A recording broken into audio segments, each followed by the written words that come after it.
नमस्कार, मैं Indore property news में विक्रम श्रीमाल आप सभी का स्वागत करता हूं। प्रॉपर्टी की पाठशाला में आज एक हम बहुत अनकॉमन लेकिन trendy subject transferable development rights यानी टीडीआर पर बात करने जा रहे हैं।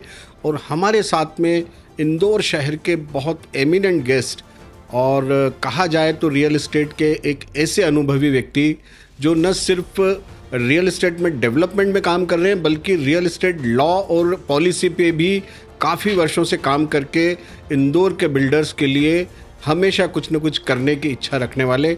मैं स्वागत करता हूं हमारे बीच में इंदौर रियल एस्टेट के काफ़ी अनुभवी संदीप श्रीवास्तव जी, जो क्रेडाई इंदौर के प्रेसिडेंट हैं और नेशनल क्रेडाई की एग्जीक्यूटिव कमेटी के मेंबर भी हैं। नमस्कार संदीप भैया, स्वागत है इंदौर प्रॉपर्टी न्यूज़। मैं आपको थोड़ा सा इंदौर प्रॉपर्टी न्यूज़ के बारे में बता देता हूँ। और ये जो एक प्रॉपर्टी की पाठशाला का हमने एक प्रोग्राम कर रखा है, इसमें हम जो करंट सब्जेक्ट्स हैं जिनके बारे में पब्लिक तो ठीक है लेकिन भैया बिल्डर भी कम थोड़ा समझते हैं, तो ऐसे सब्जेक्ट्स को हम इंदौर प्रॉपर्टी न्यूज़ के माध्यम से जो उस सब्जेक्ट के बिल्कुल जिसको कहना चाहिए नॉलेज लेकर जो आए हैं, हम हमेशा उन ऐसे नॉलेजेबल पर्सन से हम बात करते हैं। सबसे पहले चूँकि क्रेडाई इंदौर के प्रेसिडेंट हैं संदीप श्रीवास्तव जी, तो मैं सबसे पहले क्रेडाई के बारे में जानना चाहूँगा कि आखिर क्रेडाई जो है किस तरीके से एक बिल्डर के लिए प्लेटफॉर्म है, क्या उसका काम है और किस तरीके से वो बिल्डर के लिए, कॉलोनाइजर्स के लिए या डेवलपर्स के लिए एक फ़ायदेमंद ऑर्गेनाइजेशन है। क्रेडाई के बारे में कुछ बोलने के पहले विक्रम, मैं आपको ये बोलना चाह रहा हूँ, अभी तक मैंने बहुत बार इंटरव्यू दिए हैं। मैं हमेशा पत्रकार सब्जेक्ट से रिलेटेड ऐसे लोग मेरा इंटरव्यू लेते रहे हैं जिनको सब्जेक्ट का बेसिक नॉलेज रहता था। पहली बार किसी ऐसे बंदे के साथ बैठा हूँ जो खुद ही बिल्डर है, खुद ही डेवलपर है, 20 साल से हमारे साथ कंधे से कंधा मिला के खुद काम कर रहा है। तो मुझे मालूम है आपके क्वेश्चन बहुत सटीक क्वेश्चन होंगे। अब इंदौर प्रॉपर्टी न्यूज़ आप कर रहे हो, ये बहुत अच्छा है, इंदौर के बिल्डर्स के हित के लिए बहुत अच्छा चैनल है। धन्यवाद भैया। सेम काम हम क्रेडाई में कर रहे हैं। हमने क्रेडाई 2010-11 में फॉर्म की। उसके पहले मैं 1992 88-90 से कंस्ट्रक्शन लाइन में हूँ। 2010 तक हम भी इंदौर की बहती धारा में चलते जा रहे थे, तो समझ में आया कि नहीं, नियम कायदे समझना बहुत ज़रूरी है जी। वी फॉर्म क्रेडाई इंदौर इन 2010-11। हम लोग 11 फाउंडर मेंबर थे। बेसिकली क्रेडाई में हम लोग, पहली बात आप विक्रम जो आप बात करो वही हम कर रहे हैं। क्रेडाई हमारे बिल्डर के एजुकेशन सिस्टम है। हम अपने बिल्डर्स को, मेंबर्स को एजुकेट कर रहे हैं। ओके। एक्चुअली क्या है, बिल्डर की क्वालिफिकेशन क्या होनी चाहिए? Any person having good amount of money and good contacts is a builder. Exactly. But उसके पास सब्जेक्ट नॉलेज कम रहता है, तो हम लगातार यही ट्रेन कर रहे हैं हमारे मेंबर को रेगुलर। हमने भी, जैसा आपने पाठशाला नाम लिया, 4 महीने से हमने क्रेडाई पाठशाला चालू की। हर महीने क्रेडाई पाठशाला करते हैं। ये सारे मेंबर को बुला के अलग अलग सब्जेक्ट पे, भूमि विकास नियम पे, मास्टर प्लान पे, जीएसटी पे हम अपना नॉलेज देते हैं, उनसे क्वेरीज पूछते हैं कंप्लीट। क्रेडाई के बाद से, क्रेडाई के बनाने से एक बड़ा एडवांटेज ये हुआ, बिल्डर फ्रेटर्निटी में बहुत अच्छी जागरूकता आ गई। हमारा मेल मिलाप बहुत अच्छा हो गया है। आप खुद भी साथ में हो, इतने सालों से अपन काम कर रहे हैं। आप 2010 के पहले देखेंगे तो बिल्डर्स की आपस में बातचीत नहीं होती थी, कुछ ग्रुप में फ्रेंड्स होते थे, अलग बात है। अब हमारे 265 मेंबर हैं क्रेडाई इंदौर के। 265, वेरी गुड। सारे लोग हमारे व्हाट्सएप ग्रुप से कनेक्टेड हैं, रेगुलर मीटिंग होती रहती है। हम लोग बाहर के शहरों में बड़े प्रोजेक्ट देखने जाते रहते हैं, रूल्स रेगुलेशन समझते रहते हैं। इसके अलावा किसी भी चीज़ के, मटेरियल की क्वांटिटी के, कॉन्ट्रैक्टर के लिए, रेट्स के लिए हम आपस में वेल कनेक्टेड हैं। अब ये होता है, कोई प्रोजेक्ट आता है जिस एरिया का, उस एरिया के बिल्डर को हम डायरेक्ट फ़ोन लगा पूछते हैं, भाई आप कर रहे हो, क्या वर्किंग है, क्या चीज़ें। पहले एक अनहेल्दी कॉम्पिटिशन होता था, क्रेडाई आने से ये अनहेल्दी कन्वर्ट होकर हेल्दी में कन्वर्ट हो गया है। क्रेडाई का एडवांटेज सबसे बड़ा हमको ये है। क्रेडाई बिल्डर गवर्नमेंट के बीच भी क्या एक ब्रिज की तरह काम कर रही है? दोनों ही काम है। एक तो जैसे मैंने बताया, हमारे मेंबर्स को एजुकेट कर रहे हैं। दूसरा, अभी तक जब तक क्रेडाई इंदौर फॉर्मेशन नहीं हुआ था, तो गवर्नमेंट ऑफिसर्स का, भोपाल में ऑफिसर्स का ये कहना था, दे डजंट हैव एनी पर्सन की रियल एस्टेट सब्जेक्ट में बात किससे करें। अब ये हो गया है कि 2010 से जितनी भी स्टेट गवर्नमेंट की रियल एस्टेट पॉलिसीज बनती है, सब जगह हमारा से जाता है। कई पॉलिसीज, जैसे अभी इंदौर में भूमि विकास नियम चल रहा है मध्य प्रदेश में 2012, अर्लियर वॉज मध्य प्रदेश भूमि विकास नियम 1984, 2012 बना है। तो प्रैक्टिकली ये भूमि विकास नियम क्रेडाई इंदौर के द्वारा पूरा लिखा गया है और पीएस ने एज इट इज एक्सेप्ट किया उसको। तो अभी हर पॉलिसी में, चाहे टीडीआर हो, चाहे में, हर सब्जेक्ट में हमारे इनपुट ये लेते हैं, हमारे सब्जेक्ट सुनते हैं। उसका एडवांटेज नेचुरल रियल एस्टेट का हमको सबको हो रहा है। बिल्कुल बढ़िया। सबसे बड़ी बात संदीप श्रीवास्तव जी का कहना है कि एक बिल्डर होने के लिए जो क्वालिफिकेशन है, आपने यदि ध्यान दिया हो तो एक बल्क अमाउंट ऑफ मनी शायद वही एक रिक्वायरमेंट है या वही एक डिग्री है, लेकिन साथ में कहीं ना कहीं नॉलेज होना भी बहुत ज़रूरी है, जो शायद एक हर बिल्डर के पास नहीं होता है। और क्रेडई कहीं ना कहीं अपनी क्रेडई पाठशाला के माध्यम से समय समय पर भूमि विकास अधिनियम, मास्टर प्लान और अन्य जितने भी एक्ट हैं उनके संदर्भ में बिल्डर्स को एजुकेट कर रही है। और साथ में पॉलिसी मेकिंग में जो जितने बेनिफिट हो सकते हैं गवर्नमेंट के साथ मिलकर, मध्य प्रदेश शासन के साथ मिलकर जितने बेनिफिट हो सकते हैं, उसके लिए बहुत सार्थक प्रयास क्रेडई के प्लेटफॉर्म पर संदीप श्रीवास्तव जी के नेतृत्व में किया जा रहा है। बहुत बहुत सराहना और बहुत बहुत धन्यवाद भैया आपको इसके लिए। अब हम आज के विषय पर आते हैं। भैया, अभी इन दिनों में स्मार्ट सिटी के अंतर्गत काफ़ी सारे काम हुए, लेकिन उसमें एक विषय ये भी रहा कि काफ़ी सारी मास्टर प्लान की रोड्स थी या रोड की चौड़ेकरण के कार्य में कई सारे मकान, जिसमें कई सारे लोग काफ़ी वर्षों से वहाँ रह रहे थे, उनके मकान जो तोड़े गए और उसमें उन्हें मुआवजा नहीं देकर एक नया शब्द सुनने को आया, जो ट्रेंडी तो था लेकिन काफ़ी अनकॉमन था। लेकिन जब से ये मास्टर प्लान की रोड की तोड़फोड़ हुई और एक्विजिशन हुए गवर्नमेंट के, तब से टीडीआर एक शब्द आया है। तो थोड़ा सा आप विस्तार से हमें बताइए कि टीडीआर क्या है और क्या इसके बेनिफिट्स हैं और क्या वाकई इससे बेनिफिट हो रहा है। देखिए, टीडीआर शब्द का मतलब ये है transfer of development rights. Basically Madhya Pradesh भूमि विकास नियम में रूल 61B में शुरू से दिया हुआ है कि सरकार जब हमसे रोड वाइडनिंग के लिए ज़मीन लेती है तो सरकार या तो हमको मुआवजा देगी, और यदि मुआवजा देने नहीं देती है तो उस प्रोजेक्ट में समझिए मेरा 20,000 फीट का प्लॉट है और उसमें 4,000 फीट ज़मीन रोड सेटबैक में जा रही है, तो 4,000 पे हमारा उस प्रोजेक्ट में जो भी एफआईआर अवेलेबल था, 1.25 है, 1.5 था, 2 था, जो एफआईआर था वो मेरा लॉस हो रहा है। तो सरकार ये कर रही है कि डबल एफआईआर का एडवांटेज आपको दे देती है। अच्छा, 4,000 के ऊपर अगर हमारा 6,000 एफआईआर था तो 6,000 का भूमि विकास नियम रूल 61 ये बोलता था डबल एफआईआर बिल्डर को दिया जाएगा। पहले ये होता, हम जो भी टाउन प्लानिंग नक्शे पास कराते थे हमारे पास एक्स्ट्रा एफआईआर उसमें लिखे जाता था, बट उस एफआईआर को हम बिल्डिंग में कंज्यूम कर पाते थे, नहीं कर पाते थे, बिल्डिंग की हाइट और अदर पैरामीटर का पेंडिंग रह जाता था। इसलिए इन्होंने टीडीआर सिस्टम चालू किया है। टीडीआर मेजर टूल ये गवर्नमेंट के लिए है कि गवर्नमेंट को बगैर पैसा दिए लोगों की ज़मीन मिल रही है, और उन्होंने ये एडवांटेज दे दिया है कि अगर आपका फाइनेंशियल लॉस हो रहा है आप वहाँ पर कंस्ट्रक्शन करके रिकवर कर सकते हैं, या उस टीडीआर सर्टिफिकेट को किसी और बिल्डर को बेच के रिकवर कर सकते हैं। अच्छा, तो शहर के विकास के लिए बहुत अच्छा काम है। अभी आपने एक शब्द कहा कि 4,000 एफएसआई है, तो 4,000 एफएसआई क्या उसकी ज़मीन 4,000 जा रही है या 4,000 एफएसआई जा रहा है? या यदि हम इससे आपको इस ढंग से आपसे समझना चाहें कि यदि किसी व्यक्ति की 2,000 स्क्वायर फीट लैंड जा रही है, तो उस कंसेप्ट में हम इसको कैसे समझ सकते हैं? आप ये मानिए अगर रोड में 2,000 फीट ज़मीन हमारी रोड डिवाइडिंग में जाती है, मेरे प्रोजेक्ट में देखिए बेसिकली भूमि विकास नियम ये बोलता है कि हमका क्या एफआईआर उस प्रोजेक्ट पे अवेलेबल था। अगर मेरा प्लॉट छोटा है, छोटी रोड पर है, मुझे 1.25 एफआईआर मिलना है, तो 4,000 पे 1.25 से मुझे 5,000 फुट एफआईआर मिलता है। क्योंकि मैं 5,000 एफआईआर कंस्ट्रक्शन नहीं कर पा रहा हूँ तो कंपनसेशन में खर्च का डबल एफआईआर हमको देती है, दैट विल बी 10,000। मगर अभी जो टीडीआर सिस्टम इंदौर में चालू किया है, जो मेन बियावानी स्मार्ट सिटी के जो प्रोजेक्ट है, वहाँ जो लैंड एरिया गया है, समझिए 1,000 फीट लैंड गई है, उसको 2,000 स्क्वायर फीट का टीडीआर सर्टिफिकेट दे रहे हैं। इथिकली हमारा अभी विरोध है कि टीडीआर सर्टिफिकेट उनको एफआईआर के हिसाब से देना चाहिए, बट गवर्नमेंट अभी सिर्फ लैंड एरिया का डबल का दे रहा है, जबकि उसके एफआईआर का डबल देना चाहिए। हमारा विरोध है, हमने प्रोटेस्ट दर्ज कराया। यहाँ थोड़ा सा विरोधाभास है कि जो लैंड अभी जा रही है एफएसआई के हिसाब से चले तो शायद उन्हें थोड़ा ज़्यादा बेनिफिट हो सकता है, और यहाँ पर क्रेडई और आपके व्यक्तिगत प्रयासों के माध्यम से ये एक एफर्ट हो रहा है कि कहीं ना कहीं जिनके इतने पुराने और कीमती मकान जो जा रहे हैं उन्हें उनका उचित मुआवजा या उनको बेनिफिट मिले। अब ये जो टीडीआर रहता है, ये किस ढंग से सर्टिफिकेट जो उसको मिलता है वो क्या मिलता है, कैसे, क्या इसको व्यक्ति खुद यूज़ कर सकता है या वो उसे बेच सकता है? ये हमारे टीडीआर का सिस्टम एक्चुअली मध्य प्रदेश में हमारी समस्या एक ही है कि गवर्नमेंट की प्लानिंग बहुत अच्छी है, पेस बहुत स्लो है। ये टीडीआर के रूल मतलब आप मानेंगे 2010-12 में मैंने बिल्डिंग बनाई, विक्रम आपने बनाई होगी, उसमें भी आपकी ज़मीन का रोड सेटबैक कट गया, आपको नक्शे में लिख गया इतना आपको एफआईआर दिया जाएगा, कहाँ दिया जाएगा, कहाँ कंज्यूम होगा, कुछ नहीं था। 2018 में टीडीआर के रूल्स आए, हमारे प्रदेश की विसंगति है, हमारा दुर्भाग्य है कि 2018 के रूल्स के हिसाब से आज 2026 8 साल हो गया, टीडीआर कंजम्पशन कैसे होगा इसकी क्लियरिटी, इसका सिस्टम पूरा डेवलप नहीं हो पाया है। बेसिकली ये होना है कि समझो विक्रम आपकी ज़मीन का टीडीआर ज़मीन गई तो नगर निगम आपको आपकी ज़मीन के बदले में टीडीआर सर्टिफिकेट इशू करेगी, वो as good as bank passbook हो गया, गवर्नमेंट के पास पूरा रिकॉर्ड मेंटेन होगा टाउन प्लानिंग में। रूल बोलता है कि टाउन प्लानिंग में असिस्टेंट डायरेक्टर लेवल के एक ऑफिसर रहेगा, का सारा डेटा मेंटेन होगा। मुझे 10,000 TDR मिला हुआ सर्टिफिकेट, उसके सर्टिफिकेट इशू होंगे, उसको ऑनलाइन पोर्टल पे जाएंगे, मेरे पास 10,000 का TDR सर्टिफिकेट आ जाएगा, जो DRC बोलते हैं, development right certificate. TDR is the policy, DRC हमको मिलता है, सर्टिफिकेट मिलता है।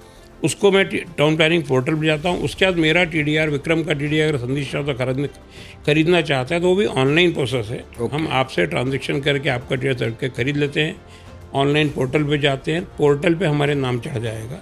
टाउन प्लानिंग में जो विक्रम शिमाल का रिकॉर्ड है, जिसमें था कि आपका TDR DRC 10,000 स्क्वायर फीट के हैं, आपने 4,000 बेच दिया, आपका 6,000 बैलेंस रह गया। उस 4,000 को जब आप बिल्डर को बेचेंगे, बिल्डर उसको लेकर नगर निगम के ABP सॉफ्टवेयर पोर्टल पे अपलोड करेगा। उस पोर्टल पे अपलोड हो जाने के बाद बिल्डर की जो बिल्डिंग सेंक्शन होगी उसमें वो सर्टिफिकेट यूज़ होगा। अभी परेशानी ये है कि TDR सर्टिफिकेट करीब मेरे ख्याल से मोर देन 57 इशू हो गए हैं, बिके सिर्फ 2 हैं। न बिकने का कारण क्या है? न बिकने का कारण ये है कि अभी तो सरकार का सिस्टम और इतना क्लियर नहीं हो पाया है कि आज बेसिकली जैसे ऑनलाइन की हम बात करते हैं, हम ऑनलाइन ये मानते हैं कि मैं मेरा मोबाइल उठाता हूँ और मुंबई से सिंगापुर का टिकट बुक करके टिकट मेरे मोबाइल पे तुरंत आ जाता है। ऑनलाइन का सिस्टम तो यही होना चाहिए। एग्जैक्टली। बट अभी क्या है, आप TDR सर्टिफिकेट लीजिए, आप पोर्टल आइए, ऑनलाइन जाइए, आपका OTP आएगा, सब होगा। OTP 3 दिन तक नहीं आता, फिर हमको भोपाल बात करनी पड़ती है। तो TDR का सर्टिफिकेट मेरे नाम से जनरेट हो जाएगा, फिर हम उस पर जाएंगे। इसकी प्रोसेस बहुत लंबी है। अभी तक एक भी TDR सर्टिफिकेट भूमि विकास या बिल्डिंग परमिशन में लोड नहीं हो पाए। We are trying hard from government भी चाह रही है जल्दी हो जाए, बट उनकी अपनी परेशानियाँ, कभी पानी की परेशानी, कभी गर्मी की परेशानी। हम उम्मीद कर रहे हैं 2-3 महीने में ये सारी चीज़ स्ट्रीमलाइन हो जाएगी, तो TDR सर्टिफिकेट बिल्डर आसानी से यूज़ कर पाएंगे। आपने जैसे बताया अभी कि 57 सर्टिफिकेट इशू हैं जो मेनली स्मार्ट सिटी कार्य के अंतर्गत जो एक्विजिशन हुए उसके लिए गए। लेकिन पिछले कुछ वर्षों में शहर में बहुत सारी सड़कें, यदि हम AB रोड की भी बात करें, अन्य रोड की भी बात करें, तो ये रोड भी चौड़ी हुई थी और इस समय भी गवर्नमेंट ने जो है बिना मुआवजे के एक तरीके से कहा जाए कंपलसरी एक्विजिशन के अंतर्गत कई प्लॉट्स के उन्होंने एरिया लिए थे। तो उनकी स्थिति क्या है, या उसमें कोई गवर्नमेंट की पॉलिसी या वो पॉलिसी डिफरेंट है, या उसमें भी गवर्नमेंट काम नहीं कर रही है? TDR पॉलिसी भी ये है, उन्होंने TDR जनरेटिंग एरियाज अलग डिफाइन किए हैं, उसका गजट नोटिफिकेशन आ चुका है, और TDR रिसीविंग एरियाज भी डिफाइन हुए हैं। दोनों के क्लियरिटी ये है कि 24 मीटर या 24 मीटर से बड़ी जो भी रोड होगी, उसमें अगर आपको रोड वाइडिंग में जगह गई हुई है तो उसका TDR सर्टिफिकेट आपका इशू होना चाहिए। और जो बिल्डर प्रोजेक्ट कर रहा है उसका अगर प्रोजेक्ट 24 मीटर या उससे बड़ी रोड पर है, वहाँ कंज्यूम कर सकता है। यहाँ भी हमारा अभी भी विरोध है कि सर वाई ओनली 24 मीटर। बिल्कुल सही भाई, रोड वाइडनिंग में तो आपने जगह जगह सड़क ली है, पब्लिक से ली हुई है। अगर 80 फीट से 60 फीट, जैसे आप छावनी के अपन देख रहे थे, मास्टर प्लान में 80 फीट रोड है, अभी 60 बना रहे हैं। अगर रोड मास्टर प्लान में 60 फीट की होगी और आप उसको सेट बैक लेंगे तो उसका क्या करेंगे आप? क्योंकि government doesn't have that much of money कि आप लोगों को मुआवजा दे पाएँ। मुआवजा कोई लेना भी नहीं चाहता है, गाइडलाइन का मुआवजा रहता है, उसको लेते लेते लोग जूते घिस जाते हैं। तो हमारा ये भी विरोध है कि सर्टिफिकेट DRC सबके जारी होना चाहिए पूरे शहर में। जहाँ भी 24 मीटर रोड के, अभी तो सिर्फ 24 मीटर रोड के भी जारी नहीं हुए, अभी सिर्फ ABPS के जो इन्होंने ADB के स्मार्ट सिटी के हैं, सिर्फ उतने सर्टिफिकेट इशू किए जी। उनका कहना है धीरे धीरे चलो हम वो भी कर देंगे, लेट्स होप।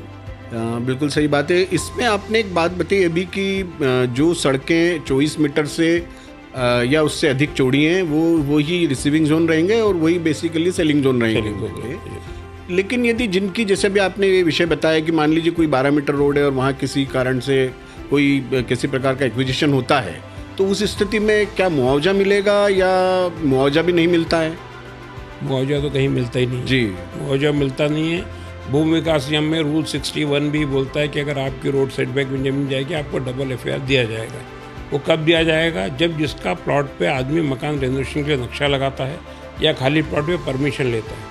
किसी का मकान बना हुआ है उसको तोड़ देना प्रैक्टिकली जायज़ नहीं है जी। उसका TDR सर्टिफिकेट तुरंत इशू होना चाहिए, मगर उसके लिए हम स्ट्रगल कर रहे हैं।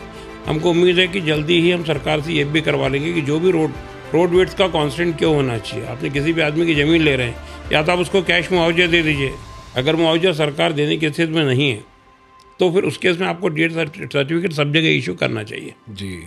संदीप श्रीवास्तव जी का कहना है कि किसी भी स्थिति में, चाहे ये सालों से जब व्यक्ति किसी मकान में रह रहा है, तो उस स्थिति में उसे तुरंत टीडीआर सर्टिफिकेट दिया जाना चाहिए, ताकि कम से कम वो एक उचित मुआवजा वहाँ प्राप्त कर सके। ये जो टीडीआर सर्टिफिकेट की सेलिंग बाइंग जो रहती है, ये किस तरीके से होती है? क्या एक रजिस्ट्री होती है? किस तरीके से, मतलब सेल जो होता है रजिस्टर्ड होता है? क्या इस पे जीएसटी एप्लीकेबल होता है? क्या इसका प्रोसेस रहता है? खरीदना बेचने की प्रक्रिया क्या है? ये तो हमने समझ लिया। अभी जो मैंने आपको बोला कि गवर्नमेंट की पे स्लो है, सिस्टम आज तक डिज़ाइन नहीं हो पाया है। अच्छा। जो टीडीआर हम खरीद रहे हैं उसकी वैल्यू क्या होगी? टीडीआर सर्टिफिकेट में वैल्यू दी रहती है जिस साल में गवर्नमेंट ने उसकी लैंड एक्वायर की है जी, उस साल की गाइडलाइन और लैंड कॉस्ट से टीडीआर सर्टिफिकेट वैल्यू दी रहती है। समझो एडीबी में स्मार्ट सिटी की बात करें, बियावानी की, वहाँ का कुछ सर्टिफिकेट में लिखा है 50,000 रुपये स्क्वायर मीटर लैंड कॉस्ट, तो उसका जितना लैंड एरिया है मल्टीप्लाई 50,000 उसमें सेल हो रहा है। वो सेल वैल्यू कोई गवर्नमेंट की डिफाइन नहीं है, ये तो बायर एंड सेलर के बीच में डिपेंड करेगा कि अब अगर टीडीआर में कंज्यूम ही नहीं कर पा रहा हूँ, आज कोई भी टीडीआर सर्टिफिकेट बिक नहीं पा रहा है कि बिल्डर को ये मालूम नहीं कंज्यूम कब करेगा, अगर उसका कंजम्पशन फास्ट हो जाए। देखिए टीडीआर का कंजम्पशन एक जगह और भी है। गवर्नमेंट ने जो कंपाउंडिंग की पॉलिसी, विक्रम आपने देखा होगा, पहले कंपाउंडिंग 10% तक थी, 2017-18 में बीच में 30% की, फिर बाद में विड्रॉ हो गई कि अब 10% रहेगी। अब अभी जो कंपाउंडिंग के रूल्स लगे हुए हैं उसमें लिखा हुआ है कि 10% कंपाउंडेबल है, रेस्ट 20% टीडीआर का कंज्यूम करते हुए आप करेंगे। ये टीडीआर का कंजम्पशन कंपाउंडिंग में भी आएगा, बट कंपाउंडिंग के पोर्टल पे तो जाए। प्लस सेकेंडली, अब मेरा फिर यहाँ कहना है कि आपको सरकार भी चाहती है कि टीडीआर सर्टिफिकेट बिके, क्योंकि पब्लिक की आप ज़मीन ले रहे हैं, उसके बदले उसको पैसा मिलना चाहिए। अगर किसी बंदी की ज़मीन छोटे रोड पे थी, उसका सर्टिफिकेट ही नहीं मिला, प्लस सेकेंडली कंपाउंडिंग करना था, कंपाउंडिंग आपने रिसीविंग और ये एरिया तो 24 मीटर कर दिया है, कंपाउंडिंग 9 मीटर पर भी है, 12 मीटर पर भी है, तो वो सिस्टम अभी तक डिज़ाइन नहीं हो पाया है। सेकेंडली जो आपने बात की सेल कैसे होगा, अभी तो हम लोग जाके रजिस्टर्ड एग्रीमेंट कर रहे हैं, इसका भी कोई सॉफ्टवेयर में, कोई संपदा सॉफ्टवेयर में कोई क्लियरिटी नहीं है। अच्छा, संपदा कुछ रजिस्ट्रार करते हैं, कोई रजिस्ट्रार नहीं करता। सर ये सेवा तो ये हमारे इसमें है ही नहीं। तो गवर्नमेंट को सिस्टम बना के सब डिज़ाइन करके फास्ट इम्प्लीमेंटेशन करना चाहिए, ये तो जिससे लोगों को पैसा मिल पाए। ये तो बहुत ज्वलंत विषय भैया ने बताया है कि अभी तक एग्जैक्टली यदि कहा जाए तो टीडीआर को खरीदने का या बेचने का हम कहें तो कोई एग्जैक्ट पॉलिसी संपदा टू, क्योंकि यदि आपके कोई भी राइट्स ट्रांसफ़र हो रहे हैं तो एक वैलिड डीड के माध्यम से होना चाहिए, ताकि उनको हम यूज़ कर सकें।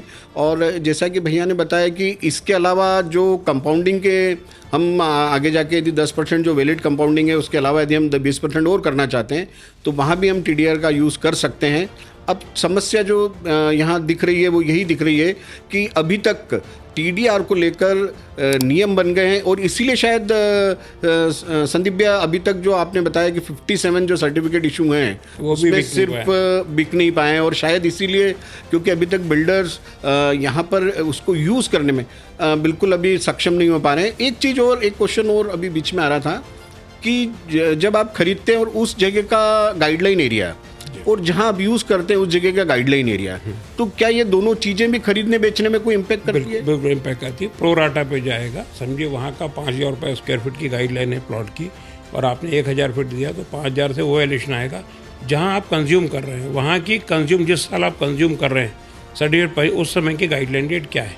समझिए अगर आपका गाइडलाइन 5,000 से ज़्यादा है तो अगर समझिए 10,000 है तो 50% कंज्यूम होगा, अगर यहाँ की गाइडलाइन 2,500 है तो डबल कंज्यूम होगा। अगर 100 स्क्वायर फीट का टीडीआर सर्टिफिकेट है और हमारे जहाँ हम कंज्यूम करें वहाँ गाइडलाइन आधी है तो डबल यूज़ होगा, वो प्रो राटा पे दिया उन्होंने। अच्छा, ये एक बहुत समझने वाला विषय है कि यदि मान लीजिए आपने 100 स्क्वायर फीट टीडीआर लिया है और गाइडलाइन का फ़र्क यदि दुगने से ज़्यादा है तो टीडीआर उस रिस्पेक्ट में 2x या 1/2 हो जाएगा। यही संदीप भाई आपका कहना है। तो ये भी एक बहुत समझने वाली बात है कि जब आप टीडीआर को लेते हैं तो आप ये ना समझें कि जितना टीडीआर आप परचेस कर रहे हैं उतना ही कंज्यूम करेंगे। ये बहुत समझने वाला बात यहाँ पे संदीप भैया ने बताई है, तो हमें इसको बिल्कुल ध्यान रखना चाहिए।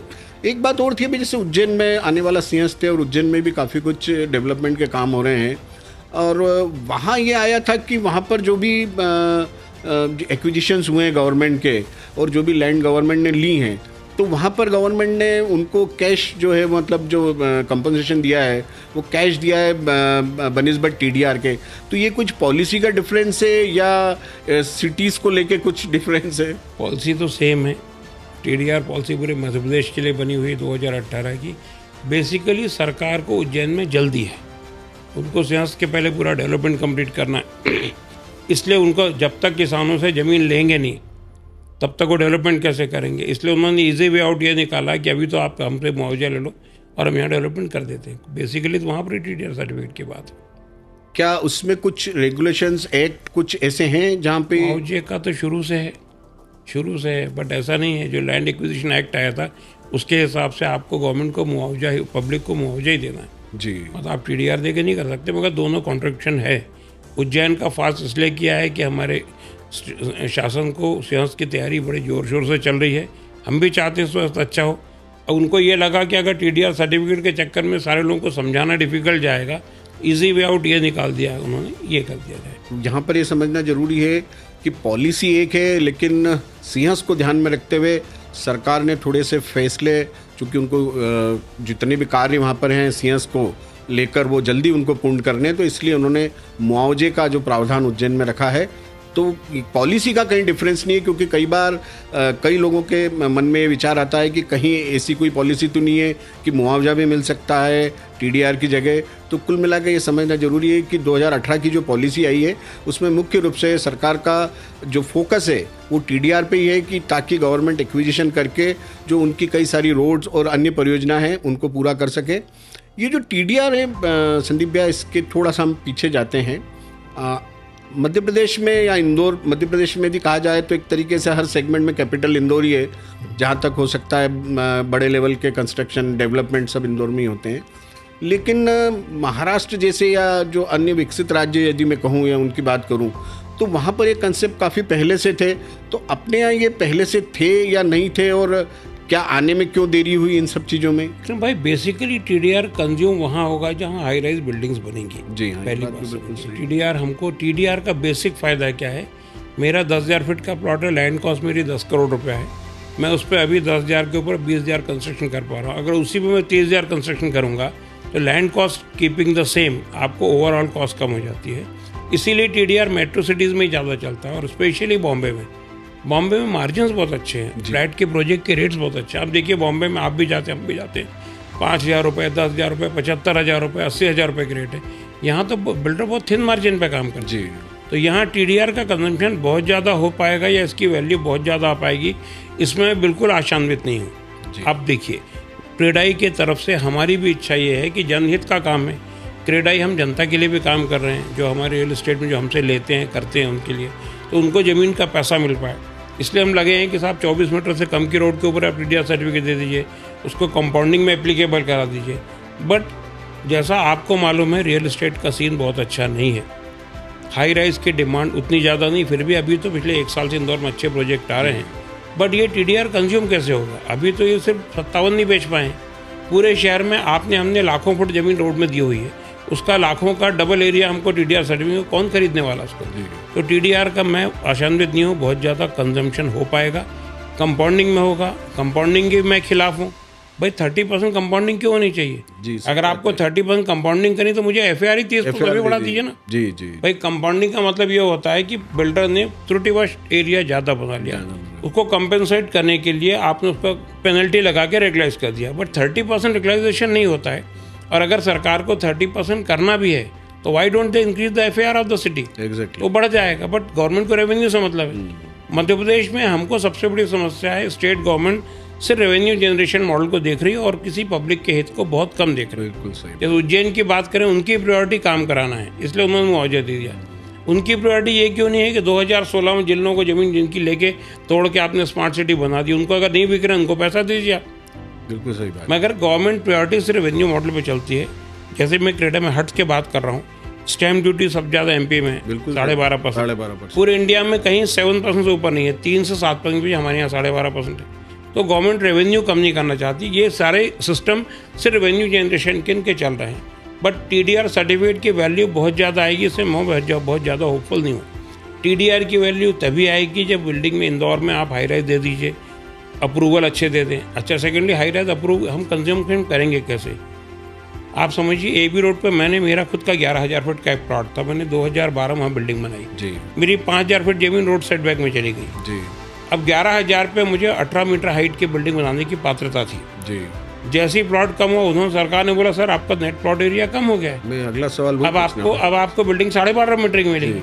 भाई आप मुझे ये बताइए, जमीन तो मेरी आपने ले ली, जी, मुझे पैसा भी नहीं दिया, और जो बिल्डिंग में 6 मंजिल बना सकता था एक्स्ट्रा TDR देना तो बात की बात है, उसकी बिल्डिंग मेरी 2 मंजिल कम हो गई, तो मेजर लॉस था। तो जब तक TDR के आप सिस्टम नहीं सुधारेंगे, उसके अलावा बिल्डिंग परमिशन नॉर्म्स को सुधारने पड़ेंगे। अगर गवर्नमेंट चाहती है कि शहर में विकास अच्छा हो और बगैर पैसे लगाए हो, मतलब शासन के बहुत उतना पैसा नहीं हम मान के चल रहे हैं, तो शासन TDR सर्टिफिकेट जारी करके विकास करना चाहती है, तो आपको पॉलिसी के साथ बिल्डिंग परमिशन नॉर्म्स भी रिलैक्स करने पड़ेंगे। मैं वाई नॉट, हमको क्यों 30 मीटर के लिए इतने MOS क्यों चाहिए?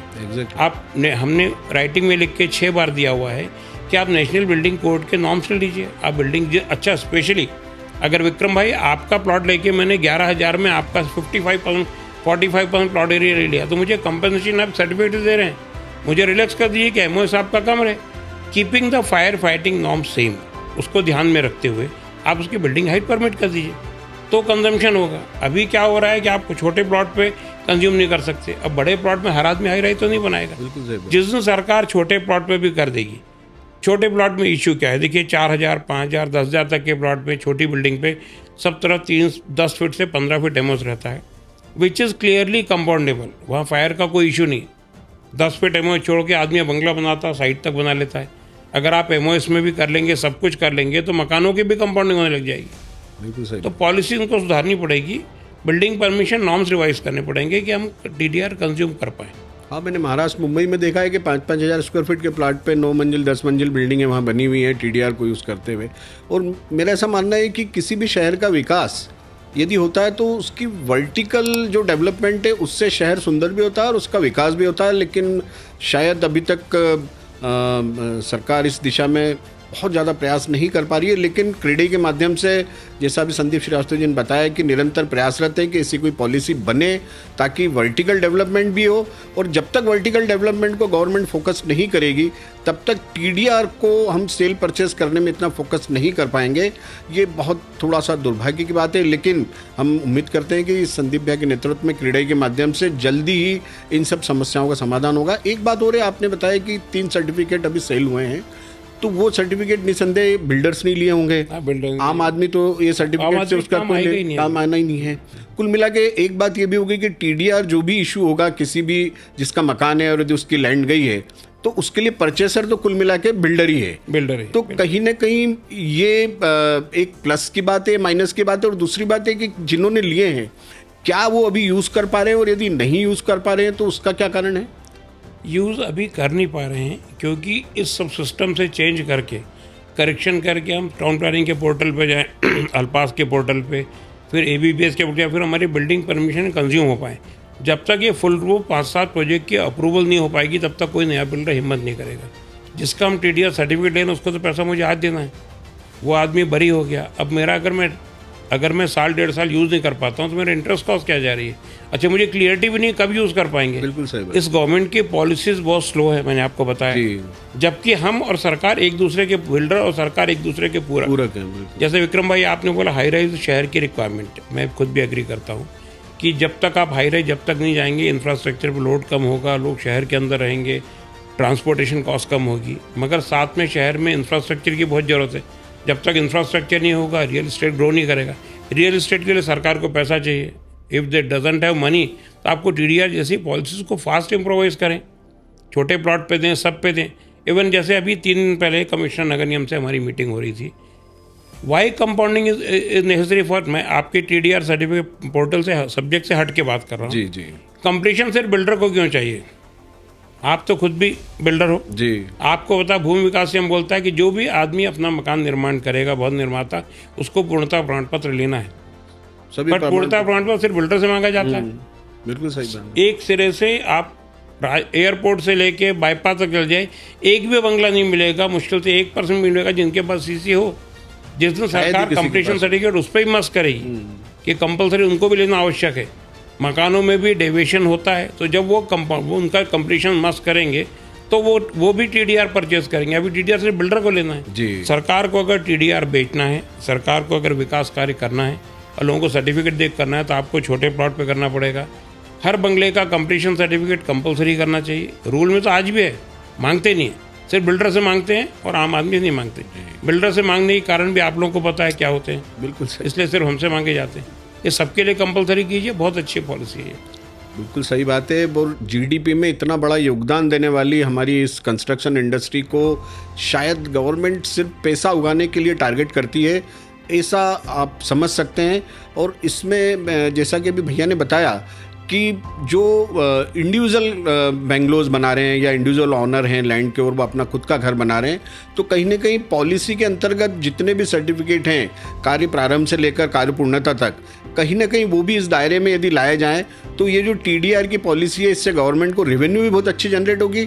कहीं ना कहीं रेवेन्यू जनरेशन में जितना गवर्नमेंट फोकस कर रही है, तो कहीं ना कहीं ऐसा नहीं लगता है संदीप श्रीवास्तव जी कि बहुत सारे ऐसे मानक हैं जिनको टीडीआर सहित जहाँ पर गवर्नमेंट यदि व्यवस्थित फोकस करे तो रेवेन्यू जो आज वो टारगेट कर रहे हैं उससे कहीं ज़्यादा उनको मिल सकती है? 100% हो सकती है। लगातार हम बात कर रहे हैं कि जो आप स्टैम्प ड्यूटी चार्ज कर रहे हैं, स्टैम्प ड्यूटी कम कीजिए। एक तरफ आपने परसेंटेज बढ़ा हुआ, एक तरफ गाइडलाइन भी बढ़ाते जा रहे हैं। इनको ये दिख रहा है कि मुर्गी की जितनी गर्दन निचोड़ सको मरोड़ के निचोड़। बिल्कुल सही। गाइडलाइन कई एरियाज ऐसा है कि अगले 4 साल में गाइडलाइन 4 टाइम्स हो गई है। गाइडलाइन भी बढ़ रही है, स्टैम्प ड्यूटी भी ज़्यादा है। अगर ये स्टैम्प ड्यूटी कम करते हैं और गाइडलाइन, हम कह रहे हैं गाइडलाइन अगर कम है तो आप मार्केट के लेवल पे ले आइए, बट स्टैम्प ड्यूटी पूरे कंट्री के हिसाब से रैशनलाइज कर दीजिए, रेवेन्यू को ज़्यादा आएगी। जब इनकम टैक्स, आप इनकम देखिए, जब इनकम टैक्स की स्लैब ज़्यादा थी तो टैक्स रेवेन्यू कम कलेक्शन होता है। जब उन्होंने स्लैब कम की है, टैक्स रेवेन्यू कलेक्शन बढ़ गया, बट गवर्नमेंट मानने को तैयार नहीं है, समझने को तैयार नहीं। ये बात भी संदीप श्रीवास्तव ने बहुत अच्छी कही कि कहीं ना कहीं 12.5% जो स्टैम्प ड्यूटी मध्य प्रदेश में ली जा रही है वो पूरे इंडिया में सबसे ज़्यादा ली जा रही है, जो कहीं ना कहीं एक डेवलपमेंट को, रियल एस्टेट डेवलपमेंट को कहीं ना कहीं थोड़ा सा इफेक्ट करती है। जैसा कि एक एग्जांपल के माध्यम से अभी श्रीवास्तव जी ने बताया कि जिस तरह से गवर्नमेंट ने इनकम टैक्स के स्लैब को कम करा और उससे इनकम टैक्स की जो रेवेन्यू है, उनकी जो उनके रिसिप्ट्स हैं वो बढ़ी हैं। कहीं ना कहीं इस तरीके की एक आइडियोलॉजी के साथ में क्रेडिट के मेंबर्स के साथ में बैठकर यदि सरकार कुछ इस विषय में एक अच्छे लेवल पर प्लानिंग करके काम करे तो मैं समझता हूँ कि कहीं ना कहीं इनका रेवेन्यू भी बढ़ेगा। और टीडीआर जैसे जो सब्जेक्ट हैं, जो एक अनकॉमन और ट्रेंडी सब्जेक्ट हैं, जहाँ पर कई सारे लोग जिनकी बहुत पुश्तैनी मकान, जो उनके खुद की मालिकी के स्वामित्व के मकान थे, वो जो गवर्नमेंट ने एक्विजिशन में लिए हैं, उसका उचित मुआवजा उनको वहाँ मिल सकेगा। मैं इंदौर प्रॉपर्टी न्यूज़ में भैया का बहुत बहुत धन्यवाद करता हूँ कि आप इस प्लेटफॉर्म पे आए और बहुत जागरूक विषय पे भैया ने हमें बहुत सारे इसके सिस्टम बताए कि किस ढंग से अभी टीडीआर में क्या हो रहा है और अभी क्या कमी है और क्या आगे हो सकता है।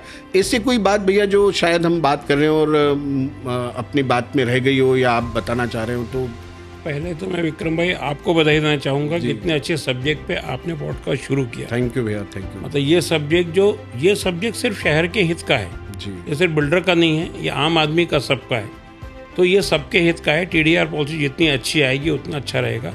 और रियल एस्टेट की ग्रोथ में आप बात की है तो जीडीपी में मैक्सिमम कंट्रीब्यूशन आपको मालूम होगा, सेकंड नंबर के रेवेन्यू स्टेट को ये रियल एस्टेट से आती है। बिल्कुल सही बात है। फर्स्ट है एग्रीकल्चर और सेकंड ये, मतलब 40 हम maximum revenue real estate infrastructure से आती है। मैक्सिमम रोजगार कोई देने वाले अगर इंडस्ट्री है तो रियल एस्टेट इंडस्ट्री है, बट इसके ऊपर सरकार का ध्यान बिल्कुल नहीं है। तो क्या अनऑर्गेनाइज्ड है? अनऑर्गेनाइज्ड है। ऑर्गेनाइज होने के बाद ये गवर्नमेंट का चश्मा गलत है।